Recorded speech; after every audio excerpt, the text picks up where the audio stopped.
Assalamu alaikum wa rahmatullahi wa barakatuh. Emirembe gibere nammwe abatulaba n'abatuwuliriza. Episode eno nja kusooka kwebaza mmwe abaatuguzeeko, abatwodalinzeeko ennyama yaffe ey'embuzi, amagi, akawunga nga mwetegekera Krismasi n'okuba nga mwasazeewo okuliisa abantu bammwe ebintu byemumanyi gye biva ku faamu ebiri halaali. Embuzi ng'omanyi nti bagisaze eri fresh, tebakuwadde endwadde, ng'omanyi kyolya nti kyekyo abalunzi bano bakijje bwe bati, kikuze bwe kiti era kiri bwe kiti nga bw'olaba faamu zaffe ne faamu zaffe bw'ozifollowinga ku TikTok ne ku YouTube. Mwebale nnyo tuwagira, mwebale tuzzaamu maanyi, tujja kwongera nnyo okuleeta omutindo omulungi okuliisa abantu baffe bannayuganda emmere ennungi n'ebintu ebirungi. Mwebale nnyo, mwebale ddala buukinga nakodalinga nakulaga nti kyetukola musiima era kirungi.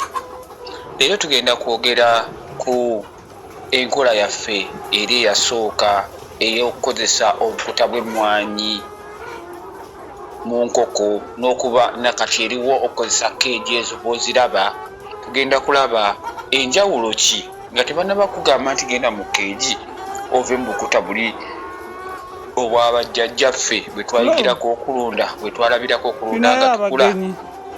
Era ddala omanyi ensonga lwaki oba ojja buzirwa kuba nti bakukubye ebigambo. Bannayuganda twagala nnyo okuzuula waayi nakumanya nsonga lwaki kiri bwe kiti oba lwaki kino kituuse bwe kiti. Twagala genda bugenzi nga tutegedde nga batuvuga buvuzi mu kigaali ng'abatamanyi. Naye wabaawo ensonga nnyingi lwaki tukyusa ne tuva okukozesa coffee husks zino ne tudda ku cage system. Zina disadvantages na advantages nga bwe tugenda okulaba nga bw'olaba ku screen. Kusesa nga mixed farm tukozesa cages, naye naffe mu ntandikwa twatandika na kukozesa bukuta nga bwe tuteeka wansi mu buluda ne tukozesa kalimbe. Tunaba na kuyiga bino nti ne flow olina ogihiitinga ng'oleese buluda, nti ne flow wansi ng'ovuddeko nti room erina okuba ne temperature ndi 32 to 35 degrees, naye ne flow erina okuba ng'erina 2 to 3 degrees centigrade, nga ne flow ewoominzeemu oba ebugumamukko. Buluda enkoko zino obutalwala ng'empewo eziyita mu magulu wansi nga zirinnya ku bukuta obuzifumita oba ku flow ennyogoga. Ebyo byonna byonna tubiyize mu bbanga ly'okugwa n'okuyimuka, kugwa n'okuyimuka, ng'okuyiga tuyiga mu kufiirwa, okufiirizibwa n'okufunamu, byonna nga tuyiga ne kye tulina otutereeza n'okukyusa mu kulunda enkoko. Bino wammanga bye bimu ku ebyo by'oyinza otunuulira gwe naawe kennyini n'osalawo nsigale mu bukuta oba ngende mu keegi. Gwa omulimi olwedde, gw'omulunzi olwedde ng'olunda enkoko, oba gwajja ddala ngende mu keegi oba nzire mu bukuta. Byonna byonna bw'onoowuliriza bino, ebirungi ebiri mu kukozesa obukuta n'ebirungi ebiri mu kukozesa keegi bye tugenda okwogerako olwaleero ku episode yaffe eno eya The Chicken Talk episode 36. Tutandike n'ebirungi ebiri mu kukozesa obukuta obw'emmwanyi oba obw'emiti. Bonna bonna obukuta bw'okozesa okuteeka wansi mu nkoko ng'otandika buluda oba nga zikuze nga kyokozesa nga wansi we zirinnya n'oteekako obutiba bwo obwa bulijjo. Ebirungi ebibulimu obukuta obwo tugambe nti bwangu bwakufuna wadde bwa bbeeyi, ekyo nakyo tukibale ng'ekirungi. Nti oyangwa mangu obufuna n'obutwala mu faamu kirungi. Nti ate banyuwa waabwo nti kati olina obukuta bw'emmwanyi ate ne bweyongeramu kalimbo w'enkoko, banyuwa aba w'amaanyi aba muzito. Kituufu, amanyuwa oyo aba w'amaanyi, aba alina wa value nnyo, ate aba mulungi nnyo. Kituufu, nakyo kirungi nnyo. Ekirala ki kye tuyinza okulowoozaako ku bukuta obwo, gwe bw'otunuulira ku faamu yo nga ggwe okozesa obukuta obwo buleeta kintu obwanguya mangu n'obuzza mu nnimiro yo, bukuwa fertilizers mangu. Bw'oba ofollowinze process yaabwo ey'obuzza mu nnimiro. Okay, ebyo bye birungi. Ani alina amanyeyo ekirala? Bane ffenna tulowooze tuli balimi, tuli bafaama. Obukuta obwo ebirungi byonna biwandiike wansi omale obirowoozaamu, then kati katwogere ku bibi ebibulimu. Tukyali ku bukuta bw'emmwanyi naye tujja kwogera ku ki ne cage system. Kuba cage system yeno gye tufuna clean droppings oba gye tufuna manure atalimu obukuta. Ono owa waggulu owa coffee husks ye manure gwe tufuna ngalimu obukuta ne kalimbwe. Twogedde ku birungi, kati katwogere ku bibi byemmanyiiko nga kusesa nga mix farm n'ebbanga lyemmaze mu kulunda enkoko egitakka wansi wa myaka 10 nga nnunda enkoko. Sikkaako wansi wa myaka 10, wabula ndi wa myaka 10 n'okudda waggulu. Nnyinza okuba n'abiri ngiyisaamu ennaabala obulungi. Nnyinza okuba n'abiri ngiyisaamu nga ndi mu nkoko zino ez'amagi. Kino kyenjogerako nkinamu experience mu trials nnyingi mu bigo bingi. Katulabe obubi obuli mu coffee husks zino nga zotadde mu nkoko mu brooder wansi zibeere nga zokozesa ku flow oba enkoko zo butalinnya mu ttaka ne tuteekawo obukuta. Kisinzira gwe faamu yo bweri mu kyalo. Nze njogera naffe abalimi abatandika, sogera nabali balimi balina biyimba bya kabi. Nange mulaba ekyange kiikyo kya miti, nkuba miti wadde gyakalina kyusa mu bukyusa. Tebweba mukozesa gya wansi, nze nakuba gyakalina naye nga nkozesa miti. Siyiwa neyo si nkokoto gy'olaba eyawula. Era emiti ngikubako akatimba k'engalama, akatimba k'engalama nenkayiwa Niiru, nze nentuuzaako keegi zange waggulu nenkola flowa 3 nga za miti. Gwagaana simanyi lwaki ogaana nga America bazimbisa miti ennyumba yonna namba mpaka waggulu tuli mu bibaawo tubula zikwata omuliro ku speed. Lwaki nze sizimba kiyumba kya nkoko ne cartoons n'ekizimbe ne kituuka waggulu. Ekyo kyonna kyolaba nkola flowa 3 n'ennya nga za miti ng'ate biwanvu. So long as ofuna emiti emituufu ate emiti tegiyita mu bibira gyaffe mu payini waffe mu cartoons waffe webibira byaffe bye tulina. Era tutunda emiti, tutunda enku, mabaagala enku ez'amasomero ez'emikolo mukube ennamba ewansi tujja kuderivalingira enku ewuwe waka w'ozaagala tuzireeta ne tuzikuwa tuziderivalinga. Ensale ennyimpi emiti emiwanvu pose tugikutuusaako wonna kube ennamba eyo. Sesanga mix farm tundiringa n'emiti tulina ebira byaffe bombo ne nakasongola. Antudde ku bibi ebiri mu kukozesa obukuta bw'emmwanyi buno nga bwemikisinze ne kalimbo w'enkoko. Ekibuvaamu bubeera acidic. Sikisooka bwokya nnyo buba buwuma. Kitegeeza nti obutwala mu nnimiro olina kulinda ebbanga ddene. Obukuta buno bunaabula omwezi gumu, buwola ogwokubiri bunaabula ku myezi 3. Oluva ogenda mu nnimiro giwadde manure mwagala oli ali high naye atwala time munene onutukira omwapulayinga ane season ekuweddeko okunjako mbosose n'omutereka ng'ate ennaku zino ensi etutwala speedi teklinaawo onugamba eri mastered school fees sokunindemu tebakyagala kuwulira. Kakitegeeze naffe tulina okukola emirimu nga tunukira ku speedi ky'obolaba tikati coffee husks abamutwaziddukako lwa nsonga ey'emu. Yo disadvantage erimu endala biwunya nnyo. Biwunya sitalimbo enkoko bayegase nakakutaako bakemwan nekamikisingamu amazzi gagayise drinka maana nnyo.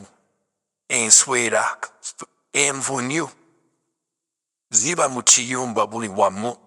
Bonsonda buli watumye amatikati abakozi bangeze baremu okugyamu omuwuka ogwo mu wiiki babugyamu emirundi 2 oba 1 oba 3. So kusesa na mix farm engejet kalimbo tumujja mu wiiki emirundi 3 mu wiiki ate nga taba mazzi. Kitegeeza aba groupings zokka teziri mu bukutu ne tumujja mu mirundi 3. Naye bwe ngamba omukutu buyisemu amazzi obw'emmwanyi bulimu ne kalimbo w'enkoko bulimu ne bland envunyu eryawo. Obeera nga ngenda okulembera ebyennyanja mbunuunya mpuni zetukola bembera ebi zetuliise mmale n'ebyennyanja kubanga ekivuudu kiba ewaka nali nkibaddeko nga sinaba kukyusa kugenda ku faamu yange tetunabagazibwa kuva ndejje kudda nakasombola bakazi twali tuwunyiriwe ekivundo kwafunanga complaints ku LC5 ewadde feezi baneiba ebintu biwunya nnyo yitusimba ettaka etubiziikanga waste management ow'ebintu bino muzibu nnyo ali costly akali expensive okumanaginga obuta bw'emmaani buno ne chickens biwunya kikisooka bizitowa okubisitibwa okubijja waggulu okubissa abakozi okozesa amaanyi mangi abakozi beegane n'olunaku bwe balina okukirininga kitegeeza nti bwe batuuka okweganya omulimu gwe bakola bagenda birekayo kuulumenakumanawo weerabidde kyate bijja kuwaaza enkokozo kuba birimu obuwuka bungi obukyafu bungi envunyu obuwuka amazzi byebiwunya byebikwe kati n'okubisitura ekitiyo kizitowa ani amanyiku edda ffe bwe twakulambye edda nga tuyiga enkoko buzebera ku bakadde baffe abatusookawo baganda baffe basinga abaffe nga tuziiga ffe bwayise kuukiizizo bwe natandika ozirabira ewasinga wange Naalongo yakulanga mu high court yawo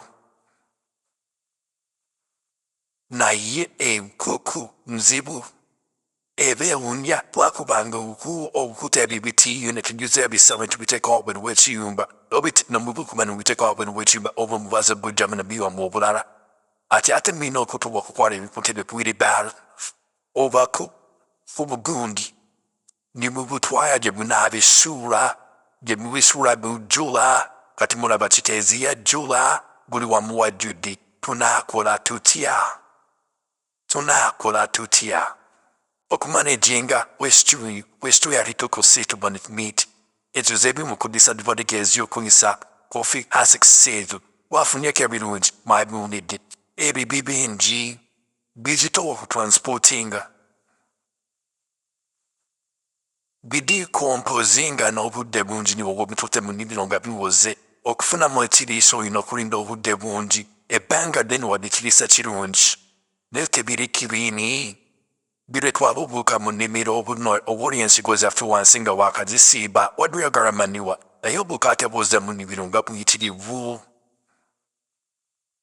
obuuka bumbu enveni zidda mu nnimiro nga buyitirivu onoofiira roketi yenkana ky'okutta obuuka n'ensigo tunitwala tugiinise obuuka otute bungi ne maniwo naawa Coffee Husks bannange tuyige ennimi empya tukyuse ennimi eyo tetujja funa ng'ate tufiisa eddagala lingi obuuka obuuka bwabwesumbira ng'okyakozesa Coffee Husks zino nga fertilizers gazimixingibwa ne chicken dumping oyagala rice netofunamu oluwuzi okola oyoza ngoye oyoza oyimunguzizza naye ogenda kuwanika mu ttaka kulekerawo okwanika mu ttaka tukola omulimu nga muyonjo okuva eno ne tutuuka abasemba otwaliterereezaamu okuggyayo amaanyi gaffe gonna ne twanika mu ttaka ani atugirawo waya seffe nnyini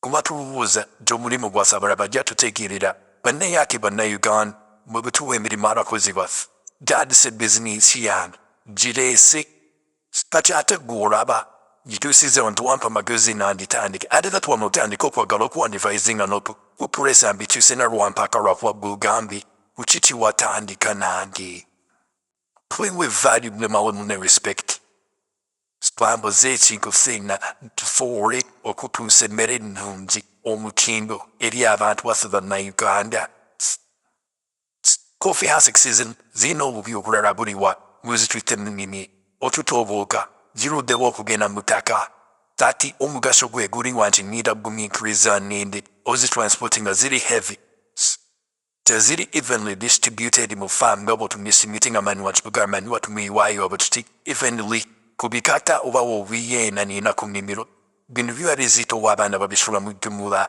esooka biwunya biddugaza bicaafu ababimanyi babimanyi zibiriza amafumitirize ayabisitulako mu buko bimanyi ebintu biba bizitowa kati kitunuulire saate abakozesa keg system seegimanyi waagwa wansi nga bw'omulaba mu vidiyo bw'etambula ate manyi oyo waagwa wansi alimu ki yalimu burandi naki ne kalimbwe Fugameticari arimonotuzi, which wapwakling nigatrina orikediana na inakopipsi, ne which is rare. It's rare in kid system where kid did I be the one who could get in kids. System required a worried, would I controlling wizard in a volves wizard in trinity kids. Akidika bit what to get a bit, cardi the cages, at the femani warrior vam garimut, arimu kaburandi, arimuni chicken, that pinces and yini, manuari clean.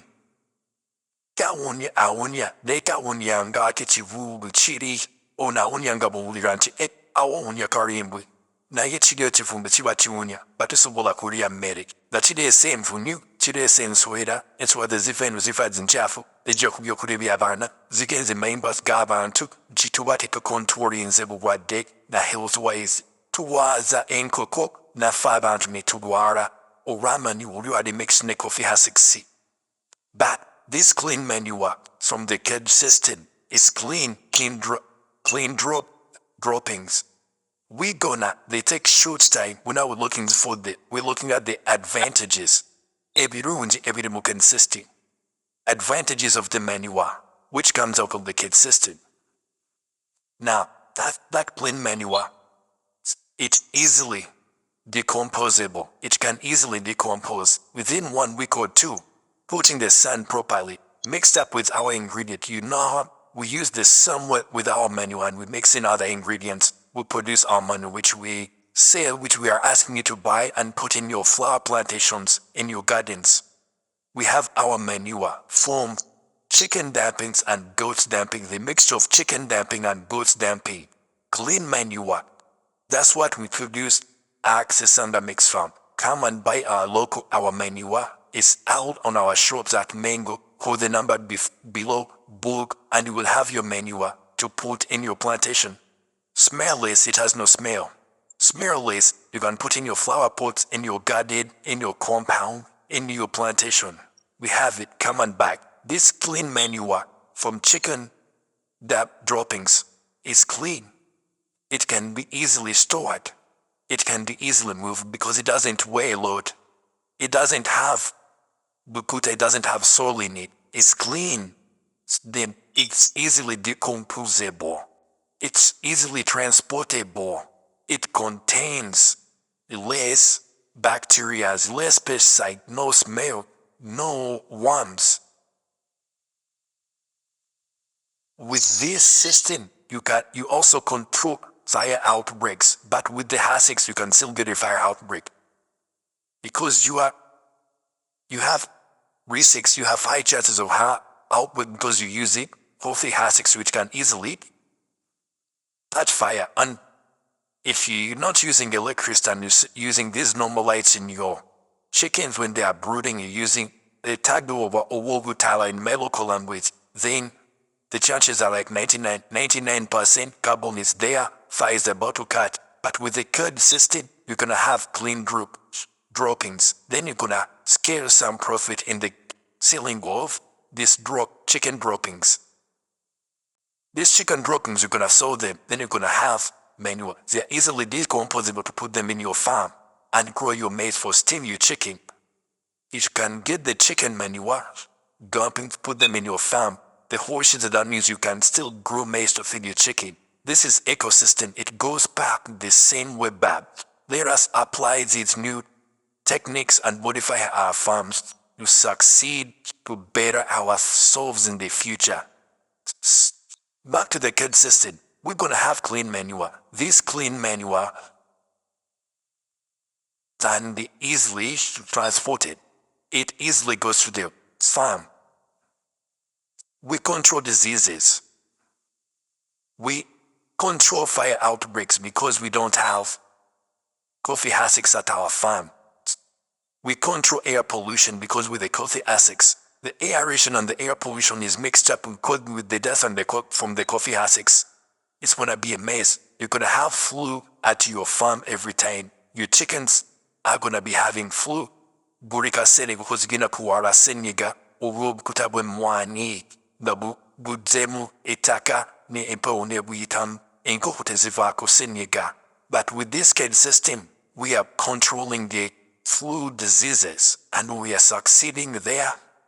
This This is hands-on. It's as proving. These are our pictures. These are our farm. That is our farm. That's how it looks like. It's hands-on. For us, we don't set camera or pictures. Ours, the videos as you see it, we farmers are dirty people. We don't gonna set a clean set.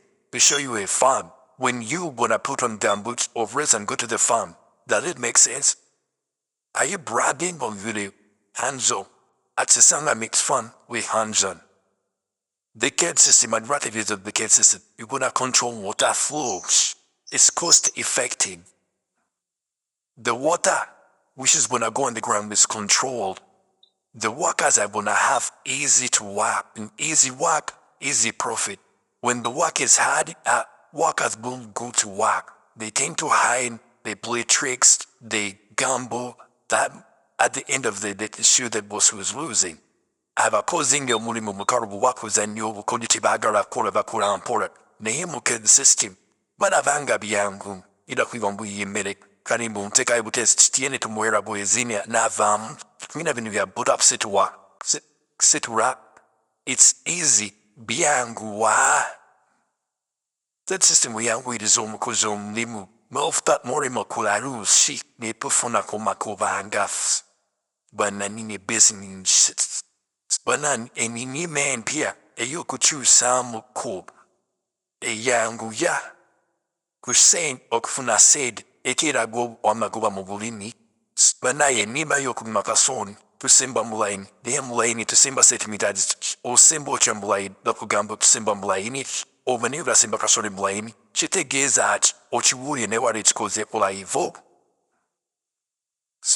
sikusesa na mixed farm tulina certified farming assistants niba farm assistants abakozi be twachaininga tutraininga n'abakozi musindike bamanager bammwe musindike abakozi bammwe mukuba ennamba eyi mu buukiigi bayige ennima empya bakyuseemu ku katini bwe mulima bulungi era tukyuseemu tusobole okendeta loosi tufunemu amagoba era tumanye biki bye tusobola okutunda ku farm bya bulina kutwale tubisuula baliva mu nkoko zaffe biva mu mbuzi zaffe biva mu kasooli waffe mwaba tufollowinga ku tiktok no ku youtube mulaabo tusomesa bayiga biki bye bajja mu byosobola okuggyamu akasente ate wakavaamu mangu nosobola okuliisa abakozi bo n'okubawa omusaala mu budde nake tujja mu nsawo yo bwe tunasharinga information nosharinga vidiyo nerimuno tujja kuyamba eggwanga lyaffe kituuke mu maaso tuyigiriza abalimi basobola okukyusa mu mbeera gye tulima neyo obutaba na ssente zimala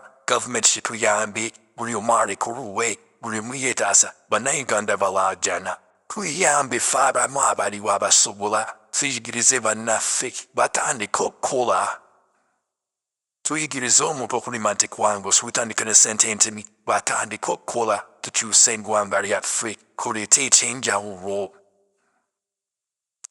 enkola emu etulemeseza okufuna ssente mu bulimi tulwakuba tukyakozesa eri enkola y'abajjanjaffe baganda baffe abaatusookawo bate embeera tetukoleramu ekyuse abantu bakyuse ebiseera bikyuse obudde bukyuse ne sizoni zaffe zitukyuseeko tulina okukyusa bwe tunaaba eyabiri nga tuli static twagala kukyusa tumale ku breathing okukyusa tumale kujja musaayi okukyusa nedda kijja kuwakirira eki abaana baffe tunaabalekera ki ye tulina budde ki obutubuuzakiriza okwetegekeramu tulina kutandika kati okutegeka ennima empya okukyusa mu nnima gye tufuna tusobole okuliisa eggwanga lyaffe kubanga mu bulimi mwe muli era ly'eggwanga lyaffe bwe mukyala essuubira okufuna ku ssente bwe mukyala essuubira obuvubuka okuvaayo ate nga ekikulu mu byo eggwanga lyaffe